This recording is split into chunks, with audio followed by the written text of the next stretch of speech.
I have 50-50 custody of 2 kids. X and I have alternate weeks. This summer, my boyfriend must travel to a city a few hours away from work. He'll be gone for a week and suggested I come with him. This is close-ish to our anniversary, a couple of weeks early, and I don't have the kids that week, so I arranged to take time semi-off work and booked a ticket. I told X the plan just so he knew that I wouldn't be available if he needed me in that week. X then says I can't go because his brother is getting married that week.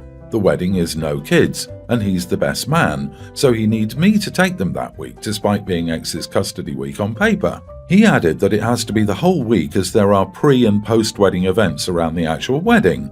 I've said that boyfriend and I have booked this week already, and while I love the kids, bringing them would shift the tone drastically, plus I'll have to alter the bookings. X says that he can't coordinate the kids coming to the wedding. I suggested asking X's mother to watch them, but X says he doesn't want to ask her to do that when she's meant to be enjoying the day. I also suggested asking his brother to make an exception as our kids are the only niece and nephew that either the bride or groom has. Neither of them has kids, so sneaking in the only 2 kids closely related to them might work, but X refused to even ask his brother. I said I can't take the kids to the city I'll be travelling to. X said that in that case I'll have to cancel the week with boyfriend. I said he could always tap out of his brother's wedding or arrange childcare at the venue. X said that it's firmly no kids, and I can't reasonably expect him to miss his brother's wedding. I said I'm not cancelling my week with my boyfriend, and X will have to figure it out. X called me a bad mother for prioritising time with my boyfriend over being with the kids. I said that him being willing to miss a week with his kids for an event that excludes children doesn't exactly make him look like Father of the Year. He said it's a one-off event, not just ditching like me, and I've said I've not had a holiday since the kids were born while he has one per year, so he needs to think about that before he says anything else. He then said I was being an idiot for holding his previous holidays against him and that he isn't trying to get a holiday here, he's trying to attend his brother's wedding. Am I the idiot for telling him he'll have to miss the wedding? Not the idiot. You've spent money on a holiday that coincides with the week you don't have custody of the children. Your ex knew the wedding was that week and knew it was his week to have custody of the children, but somehow assumed in his head that you would take care of them anyway. He can just get a babysitter for the wedding. Not the idiot. Your ex can figure out his own childcare. Also, I don't believe that this is just about a scheduling conflict. He never told you about the week in question until you mentioned that you would be taking time off with the boyfriend. He doesn't want to ask his mother, any other family members, or hire a babysitter. He says he needs the whole week, so you have to cancel the entire trip. He called you a bad mother for prioritizing time with the boyfriend. Yeah, I don't think this is about a scheduling conflict at all. I think he just doesn't like the thought of you getting a nice vacation with your boyfriend and is trying to sabotage it. I guess the wedding has been planned for months, if not a year in advance, and he only says something after you tell him your plans. If it was so important, why did he not communicate with you and ask that you did not make plans for that week months ago? Everyone's the idiot here. You guys are arguing about who has the kids, as if they themselves are the inconvenience. Neither of you should be parents. When my ex complains about not wanting to take his kids, good, more time with me, and I don't have to send them to a place where they are clearly not wanted. Essentially what you are trying to do. I get it's his week, which is why he is the idiot, but you going tit for tat makes you the idiot as well. They're your children, and you're going to send them into a hostile environment because you haven't had a vacation? You're not Mom of the Year either. I disagree. He should have told OP as soon as the date was set, which he did not. He also didn't call OP once the date was set to let her know that he needed OP to take the kids the entire week that he normally would have them. This isn't about the children, this is about him not taking responsibility. Me and my wife have a toddler daughter. I'm a doctor and my wife's a middle school teacher. Unlike her, my work hours can be odd sometimes. I work during weekends and holidays, no exception. Where I live, the demand for working doctors is high. We're overworked and underpaid.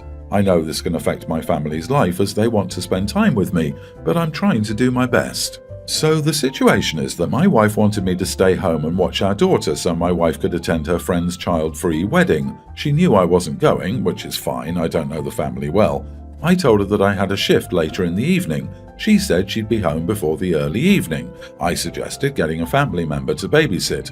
She told me to not worry and will arrange for her sister to come. The day came. I was in the shower when my wife was leaving. I got out and found our daughter downstairs. I stayed with her, and in 45 minutes I started calling my wife to ask if anyone will show up to watch our daughter because I needed to get ready for work. She said no one agreed to watch her, so I needed to stay with her until she came home. I flipped out after she said she won't be home until 7. That way I was going to miss my shift.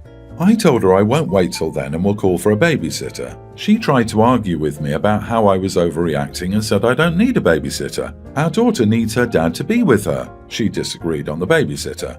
But after I argued with her, I requested one right away. Once the babysitter arrived, I got ready to go to work and was in a mess, knowing that it will be a busy night later. I made sure everything was okay with the babysitter, then left. My wife called me after she came home saying she couldn't believe I brought in a babysitter and that I could have used this time to do bonding activities with my daughter, but I already explained I had to work. She rudely asked if work was more important, then hung up. Despite trying to speak to her, she thought what I did was wrong and negatively affected our daughter. She kept arguing about it like I made a mistake. Am I the idiot?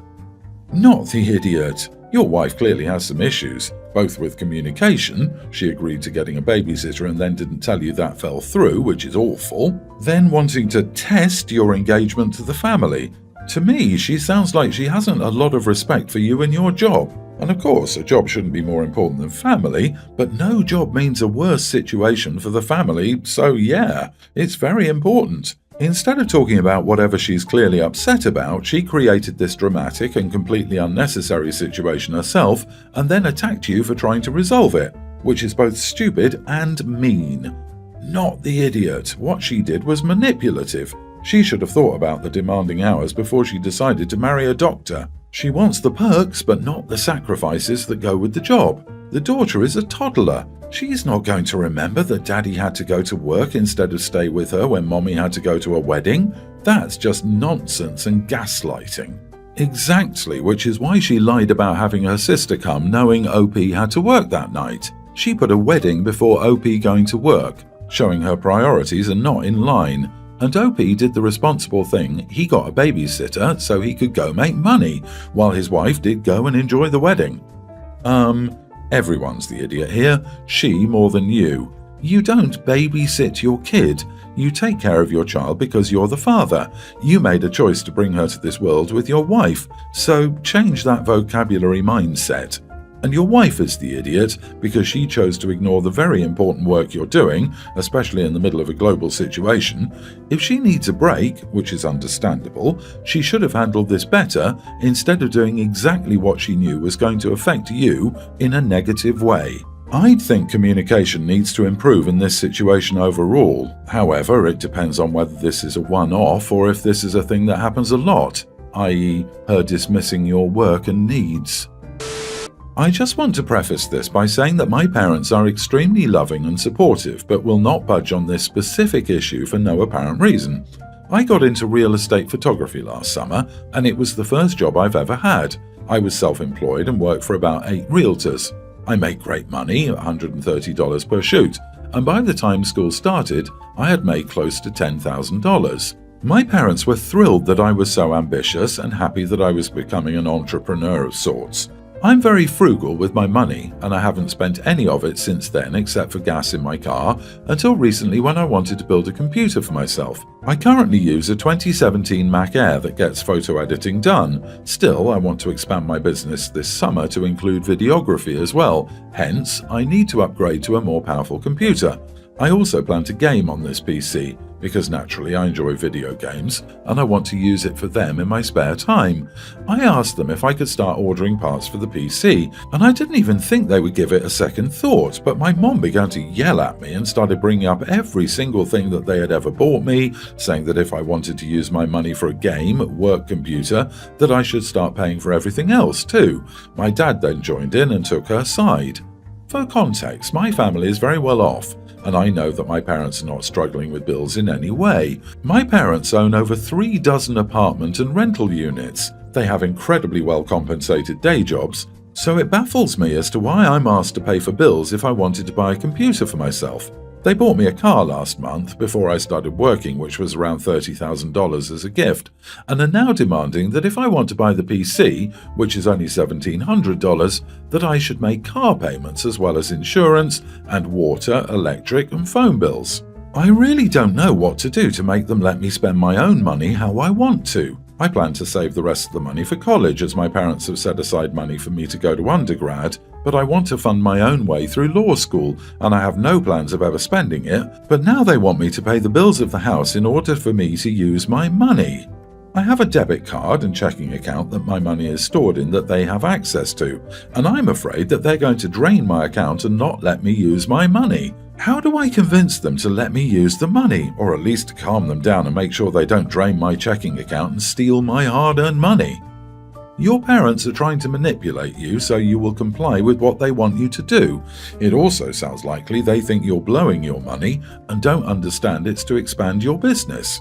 When your mom started yelling at you about everything they bought and they threatened to start charging you car payments and car insurance, that's just them throwing a tantrum trying to manipulate you so you will be in compliance. Sounds like money is their motivating factor, and that's how you have to approach this. Ask them first how happy they are that you've saved all the money you have. Then explain to them that by adding the extra equipment you can make even more money. Appeal to the greed. Because they're willing to threaten you, you should make sure that as soon as the money you earned can be moved to an account that only you have access to, you should probably do that too. You are almost an adult. What your parents own is none of your business. They're trying to teach you responsibility and that no one gets a free ride. Personally, my mum had me paying rent and bills at 15 when I started working, and now in my mid-30s I'm very good at budgeting. You should be paying for your car and phone expenses at the very least. I disagree. It stinks to make the car payment if it was a gift, but insurance and your portion of the phone isn't asking too much. Perhaps for the car, you could say that it was a gift, and if it was not a gift and you were going to have to pay for it, you'd like to trade it in for a cheaper car. Okay, so this is an issue that I can't deal with. I, 28, am 6 months pregnant. Me and my husband have been discussing who can be in the delivery room. I told him my mother was going to go, obviously, and he said he would want his mother to be there. I would be okay with that, but the hospital will only let 2 people in. I told him if she went, he won't be able to go. He said he was expecting me to get rid of my mother and let him go, but I told him that wasn't happening. We're now in an argument and he said he will go to his friend's house. It's been 2 days and he still hasn't returned. He isn't answering my calls either. Now I don't know where he is. Am I the idiot? Absolutely not the idiot. He wants you to bump your mother out of a significant procedure so that he and his mother can be there? Really? You get the last say on this. You should have the people who will support you there because being supported makes childbirth easier and creates better outcomes for you and your baby. If that means your mother is there, that's good for everyone. The fact that your husband doesn't understand that, to the fact that he'd leave his pregnant wife to sleep at a friend's and not answer her calls, tells me he has no clue what childbirth is about. Not the idiot. The baby's coming out of your body. How will his mum holding his hand help you? Even if he's not there, why should your mother-in-law, a stranger, see your body and see you at your most vulnerable? Your mum is non-negotiable. Your mother-in-law has no right being there, whether they let 2 or 10 people in. Don't give in. He's acting like a child and thinks you will fold. Send him a birthing video and say you need your mum more than you need him. Make sure to take a photo of your mother-in-law to show the nurse and reception and security at your labour ward so that she doesn't try to sneak in. Right. I'm surprised no one is addressing the fact that he's not only throwing a tantrum, but he's been missing in action for days. OP, why on earth would you want to raise a kid with this guy? Red flags everywhere. And choosing his mom over you, the one giving birth to his kid? Man, this sounds like a bad situation. Leave them both out of the delivery room. Your husband is being childish and selfish. He isn't the one that needs support in the delivery room. He isn't the one doing any birthing. He doesn't need his hand held. It's you that needs the support and help that you choose, so you get to decide who is there to provide that support to you. Of course, you're going to prefer your own mother over his. Not the idiot. OMG. This is hard enough for you without him acting like this. He's not the one giving birth, so he's not the one who gets to call the shots on this. He should be there, and the other person should be whoever makes you feel safe, loved, and calm. If that's your mom, friend, sibling, mother-in-law, or whoever, is up to you to decide. I don't want to tell you to get a divorce, but this is not okay, and he needs to sort out his priorities if your marriage is ever going to work in the long run. I, 28 male, am white as snow, born in Switzerland. My wife, 25, comes from Paraguay, where they keep their indigenous culture present in their everyday life. The indigenous language is recognized as official, taught in schools, used and mixed with Spanish, and I saw it even in my wife's passport. The whole country is considered a mix because of the historical context. However, if you're white, brown, Asian or black, you're still Paraguayan. So my wife moved to Spain when she was 11 and now she has the two nationalities. I have two other nationalities that are not Spanish. We decided that our kids are taking the Spanish and Swiss nationalities. Wife still wanted to honor her culture, so we chose the name Arami, Ara for short, which means little heaven and has more special meaning to us but doesn't sound so weird that it could be awkward when she's an adult. The Paraguayan family loves the name. The European family also loves the name and they already know about the language. When we posted about Arami's arrival, we used her name and I received some comments from European friends about the name being uncommon, and when I mentioned that it's my wife's language, some of them told me it's cultural appropriation because my daughter is not Latina and definitely not indigenous, and we're contributing to the harassment of indigenous people. Also, apparently my wife doesn't look Latina enough despite being born there. Yes, she is white and people assume she was born here until she tells the details, but she's proud of her origins and we fully intend to teach it to our kids and visit enough to be connected to that side of our family. I don't know if we did the right thing now. I don't want to hurt the indigenous community. The language and traditions of that country are present in our lives. So when we chose the name, cultural appropriation never crossed our minds. Are we the idiots or are people overreacting? Not the idiot. Your European friends are gatekeeping your wife's culture by using her skin color to determine what culture she can or cannot be. You're honoring your wife's heritage, so it's not even cultural appropriation. Your friends are the idiots.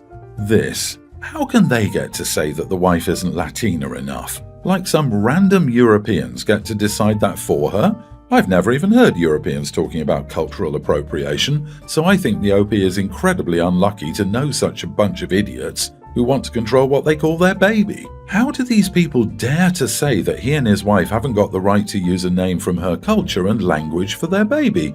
I'm sorry to learn this sort of gatekeeping is spreading to Europe. Not the idiot. Anyone whining about cultural appropriation is 100% the idiot here. It's a Paraguayan name. Your wife is Paraguayan. Your daughter is half Paraguayan. How on earth is that cultural appropriation? Tell these people to get in the sea. Not the idiot. This isn't what cultural appropriation is at all. There is a clear link to the culture. Just because your wife doesn't look Latina enough, what does that even mean? Is there one particular look? Doesn't mean she suddenly isn't Latina. Be proud of the name of your combined mixed heritage. If your friends know about this and still call it appropriation, they sound pretty ignorant.